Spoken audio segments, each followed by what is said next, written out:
오프닝 멘트.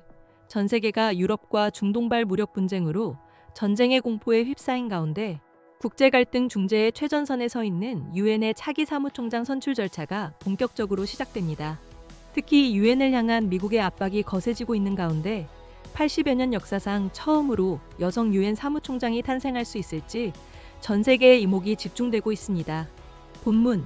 유엔은 현지 시간 6일, 오는 21일부터 22일까지 미국 뉴욕 유엔 본부에서 안토니우 구테우스 현 사무총장의 후임을 놓고 경쟁할 4명의 후보를 대상으로 상호 대화를 진행한다고 공식 발표했습니다.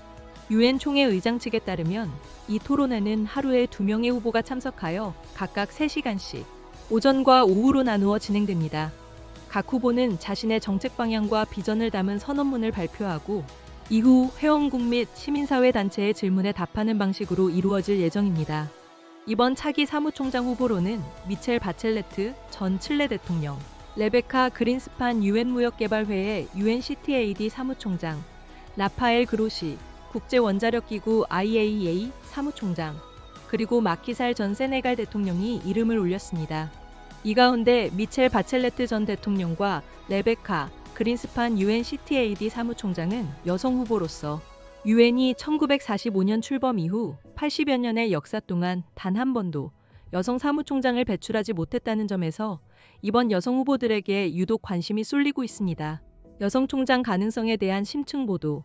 실제로 유엔 총회는 지난해 9월 채택한 결의안을 통해 여성 사무총장의 부재에 유감을 표명하며 회원국들에게 여성 후보에 대한 적극적인 고려를 촉구한 바 있습니다.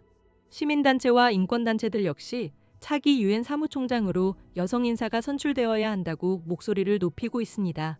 이들은 유엔 회원국들이 여성 후보만을 지지하고 더욱 투명하고 포용적인 선출 과정을 보장해야 한다고 주장합니다.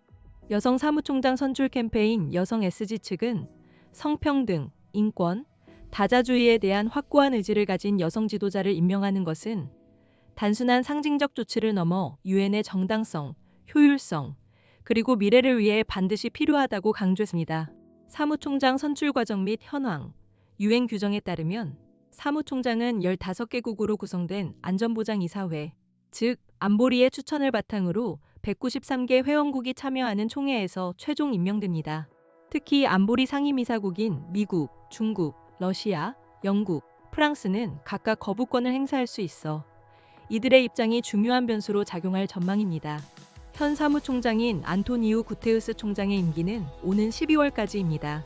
그는 포르투갈 총리와 유엔 난민고등 판무관을 거쳐 2017년 유엔 사무총장에 취임했으며 지난 2021년 연임에 성공했습니다.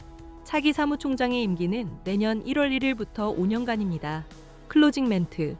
국제사회의 평화와 번영을 이끌 차기 유엔 사무총장 선출이 이제 막 본궤도에 올랐습니다. 격동의 국제정세 속에서 그리고 역사적인 여성 총장의 탄생 가능성 속에서 앞으로의 전개 과정에 귀추가 주목됩니다. 지금까지 뉴스 속 오늘 정혜인이었습니다.